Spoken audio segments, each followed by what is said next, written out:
This is the KidCo baby gate that separates the steps to the basement from the main floor. There are four mounting brackets that you need to install, two upper brackets and two lower brackets. The installation is actually pretty easy and quick. You just need a screwdriver to screw in the screws for each mounting bracket.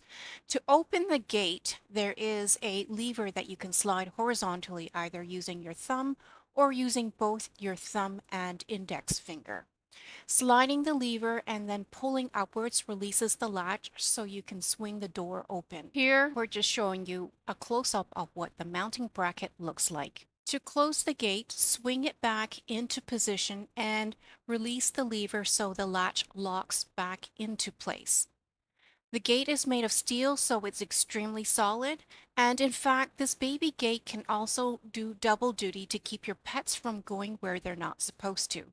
It also comes in different sizes to accommodate wider entryways or hallways.